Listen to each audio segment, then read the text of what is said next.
네, 끝장 전략으로 오늘 이 시간 함께하겠습니다. KB증권 방배 PB센터 라운지의 김희석 이사 모셨습니다. 어서 오세요. 안녕하세요. 네, 오랜만에 또 저희 시간에 모시게 됐는데 네네, 반갑습니다. 사실 반갑습니다. 너무 어려운 국면에 모시게 돼서 좀 네네. 송구스러운 마음이 없지 않아 있습니다. 일단 우리 시장 지금 현재 한마디로 표현을 해주신다면 어떻게 표현을 하시겠어요? 한마디로 표현을 하면 예. 불확실성, 다음을 대비하자. 아무래도 최근에 시장의 가장 큰 특징이 불확실성이지 않습니까? 네. 금리 인상, 그다음에 우크라이나 사태는 뭐 하루에 어떻게 내일이 될지도 모르는 상황에서 거기에 대해서 미리 좀 대비하자는 생각으로 가져왔습니다. 네, 그렇군요. 그렇다면 오늘 좀 이사님이 주목하는 업종이나 좀 종목군이 있다면 어떤 게 있을까요? 먼저 불확실성을 대비를 하자라는 네. 부분들은 최근에 보면은 우리 시장에서 가장 이제 집중하고 있는 부분들이 금리 인상하고 우크라이나 사태입니다. 이 두 가지 부분에 대해서 좀 고민을 해봤는데요. 일단 긴축 부분은 파월 의장이 2018년 말을 저희 보고 있을 기억을 하실 겁니다. 그때 당시 파월 의장이 똑같이 그렇게 긴축 행보를 보였고 그러한 부분들이 일단 시장에 대부분 녹여 있는 것 같습니다. 그렇기 때문에 시장에서는 금리 인상에 대한 부분들에 대해서 더 걱정이나 우려하는 부분들이 상대적으로 적은 것 같고요. 우크라이나 사태는 아직까지 진행 중이나 네. 그래도 조금 더 지켜보자 그렇게 생각을 하고 있는 것 같습니다. 자, 한 가지 좀 특징적인 부분들을 하나 네. 좀 말씀을 드리면 네. 성장주들이 포지션이 좀 많은 부분들 그 부분에서 성장주가 많은 코스닥 시장이 외국인들 순매수가 가장 많았던 부분들이 2월 16일 날에 2,800억 정도 순매수를 예. 했어요. 그리고 2월 25일 날 3,400억 정도 순매수를 했습니다. 자, 외국인들이 순매수를 코스닥 시장에서 당일날 2,500억 이상 순매수를 한 적이 있던 경우에 대부분 주가 지수는 포드 기준으로 순매수하는 기준으로 한 달, 그다음에 3개월 이내 상당히 주가가 올랐던 부분들이 있습니다. 그렇기 때문에 이번도 2월 달에 좀 순매수한 부분들을 좀 우리 예의주시하고 거기에 따라 가지고 좀 관심을 기울일 필요가 있는 것 같습니다. 네, 그렇군요. 그렇다면 시장에 대해서 상당히 좀 긍정적으로 네, 희망을 맞습니다. 가질 수 있겠다 이런 예. 생각이신 거예요? 네, 그렇게 멘트를 좀 해드리려고 오늘 준비해 왔습니다. 희망이라도 가져야 되겠죠.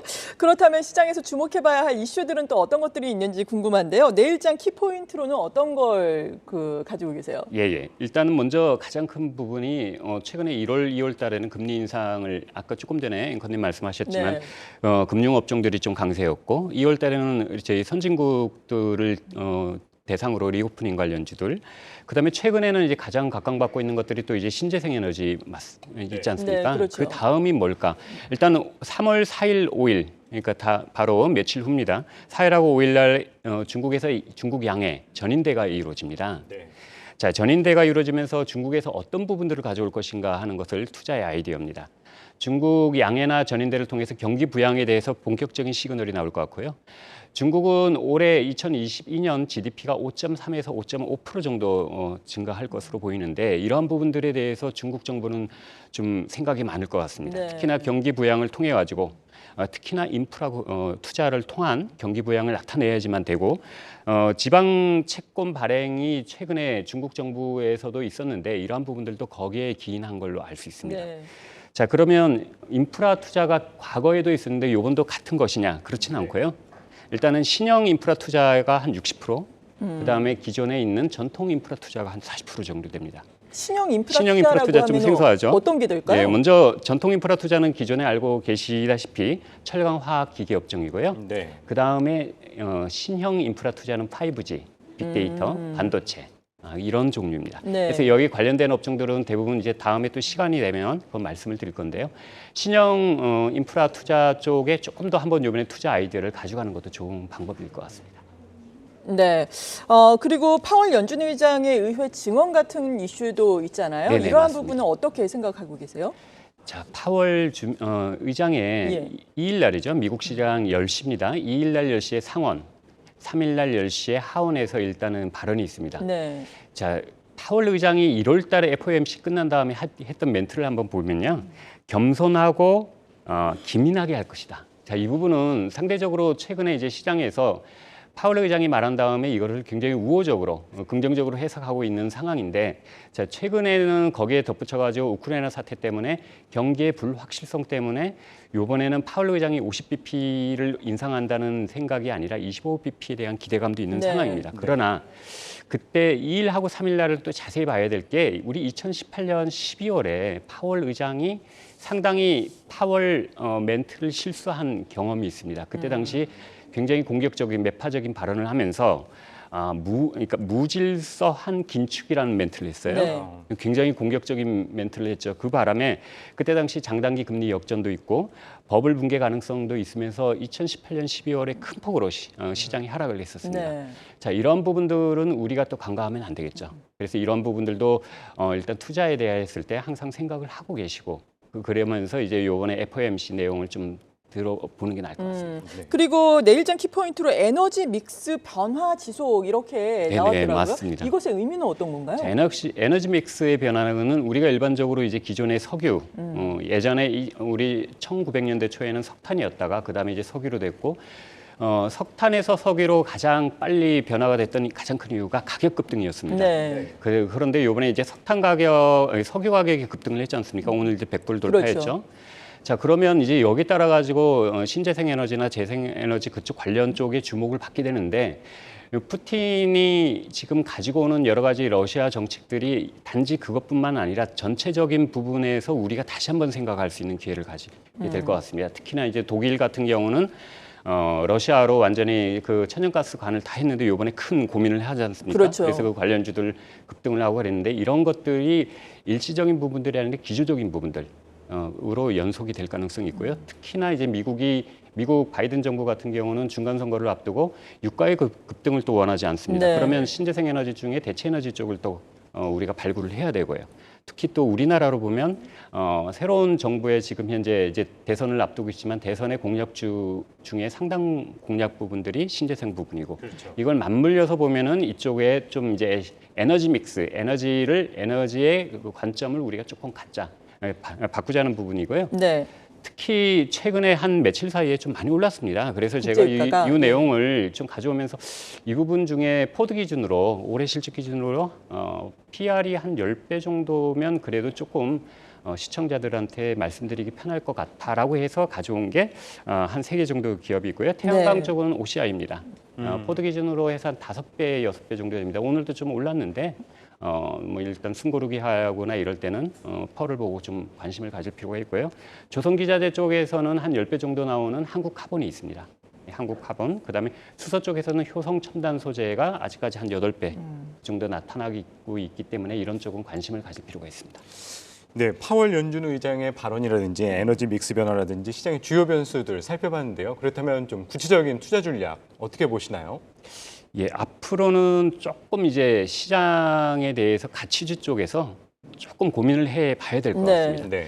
자, 가치주 쪽으로 이제 성장주에서 작년 4분기부터 웬만한 저희 기관들이나 외국인들도 이제 좀 성장주 쪽을 비웠잖아요. 그렇죠. 상당히 비우고 기간 조정, 가격 조정 그리고 상당 부분 이루어졌기 때문에 이제는 성장주에 대해서 다시 한번 생각을 할 필요가 있다. 성장주도 실적이 수반되는 성장주. 그쪽으로 이제 관심을 가질 필요가 있고요. 이 부분은 일단은 우크라이나 사태 이후로 해서 인플레이션 우려가 다소 주춤한 상황에서 만약 그 연준 쪽에서 경기에 대한 부분들의 시그널을 좀 주고 일단은 더 이상 여기에서 경기 둔화 우려가 인플레이션을 좀 잡고 있다는 메시지만 준다면 성장주에 대해서 한번 관심을 가지고 이쪽에 대해서 좀 이제 담아가는 부분도 괜찮은 전략일 것 같고요. 네. 특히나 실적이 수반되는 쪽은 아직까지는 빅테크 기업보다는 중소형 성장주들이 더 많습니다. 그쪽에서 실적이 좀 눈에 띄는 기업들이 있어가지고 그런 쪽으로 관심을 가지면 되는데 업종으로는 일단은 2차 전지업체 중에 그쪽의 일부 부품주들, 그다음에 게임, 디지털 보안, 엔터 관련 이런 쪽 기업들을 좀 관심 가지면 괜찮을 것 같습니다. 네, 오늘 또 마침 2차 전지 게임주들 많이 오르고 그렇네요. 있는데 이들 기업들에 관심을 갖자라고 언급을 해주셨습니다.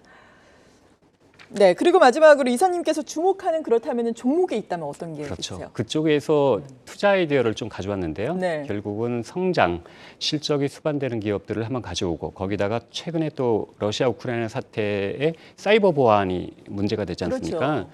사이버 보안이 문제가 돼서 이쪽에서 관련주가 뭐가 있을까 보다가 일단 파수라는 기업을 가져왔습니다. 네. 자, 파수란 기업은 DRM이라 해서 디지털 보안 쪽과 애플리케이션 보안 쪽으로 가져왔고요. 그쪽에 우리나라 MS 1위 기업입니다. 미국의 조사기관인 가트너사에서 말한 올해 가장 유망되는 업종이 어떤 쪽이냐 이런 부분이었는데 디지털 보안 쪽하고 애플리케이션 보안입니다. 이쪽은 각종 기업, 국가에서 요즘에 가장 중시하고 이쪽에 대해서 귀를 많이 기울이고 있습니다. 그래서 파수 같은 경우는 좀 관심을 가져야 되는데 파수에 네. 대해서 간단하게 말씀을 드리면 파수는 현재 보안 산업의 삼성 SDS에서 2000년에 분사한 기업입니다. 그다음에 이제 데이터 보안과 애플리케이션 보안 쪽의 1위 기업이고 특히나 이제 주목할 부분들은 글로벌로 진출을 하고 있습니다. 가장 큰 부분이 글로벌 기업의 지사입니다. 회사 이름은 말씀은 안 드리고 지사의 마이크로소프트나 이제 베라 이런 글로벌 대형 기업들이 대부분 디지털 보안 쪽으로 해서 그쪽에 납품을 하고 있었는데 작년에 의미 있는 좀 해가 됐습니다. 일단은 가트너사에서 파수가 더 기술력이 있다라는 쪽으로 해가지고 상당 부분 마이크로소프트사에서 하던 부분들을 파수 쪽에서 좀 가져왔습니다. 이런 부분들은 올해 더 가속도가 붙을 것 같고요. 특히나 우리나라는 이제 기업들이 최근에 이제 DRM 같은 경우를 많이 쓰기 때문에 네. 거기다가 마이데이터 시대가 돌아오면서 좀 더 매출이 증가할 것 같습니다.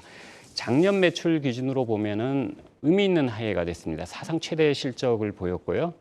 사상 최대의 흑자 전환을 했습니다. 한 42억, 43억 정도 영업이익 흑자 전환을 했는데 올해하고 내년의 실적이 굉장히 주목을 받을 것 같습니다. 올해 영업이익은 한 120억 정도로 예상되고요. 내년 영업이익은 180억.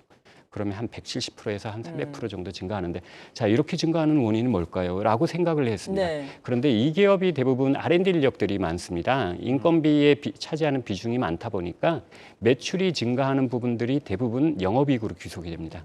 그래서 영업이익 기준으로 올해하고 내년 실적을 보면은 PER이 10배, 6.5배 정도 됩니다. 그럼 6.5배 정도 된다면 아까 글로벌 기업들의 이제 디지털 보안 업체들이 퍼가 통상적으로 한 30배 이상이거든요. 30배요? 그런 굉장한 이제 좀 차이가 있는데 네. 특히 이제 파수 같은 경우는 이제 해외 쪽 비중을 하는 국내에 그래도 디지털 보안 업체 중에 유일한 업체이기 때문에 네. 앞으로 조금 더 관심을 가지면 좋을 것 같습니다. 네, 그렇다면은 오늘 사실 이러한 이슈들이 부각이 되면서 7% 오름세를 보이고 있지만 여전히 주가의 흐름을 보자면은 저점 수준인 것 같기는 하거든요. 말씀하신 것처럼 네. PER도 동종업계 네, 대비해서 맞습니다. 낮고 그렇다면은 목표 주가를 어느 정도까지 가져가면 좋을까요? 목표 주가라는 부분들은 참 예. 상당히 좀 어려운 부분인데요.